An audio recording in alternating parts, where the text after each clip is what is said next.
আসসালামু আলাইকুম প্রিয় ভিউয়ার। তো আপনাদের সামনে আরেকটি নতুন ভিডিও নিয়ে হাজির হলাম। যে ভিডিওটা হচ্ছে 3HP 220 মোটর। তো মোটরটি বাছাই করার পর এখন রানিং, কমন এগুলো শনাক্ত করা হচ্ছে। তো ডাবল যে গ্যাস আছে ওই গ্যাস, আর যে গ্যাসটি সিঙ্গেল এটা হচ্ছে স্টার্টিং, ডাবল গ্যাসটি হচ্ছে রানিং।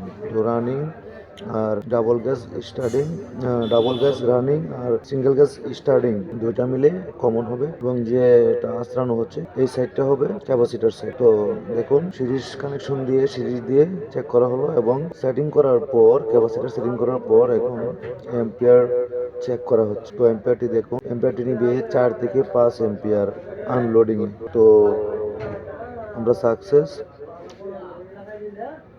4.5 এরকম এম্পিয়ার নিয়েছে। তো এই মোটরের যদি ডাটা শিট কারো প্রয়োজন হয় তাহলে আমাকে কমেন্ট করবেন, আমি ডাটা শিটটি দিয়ে দিব।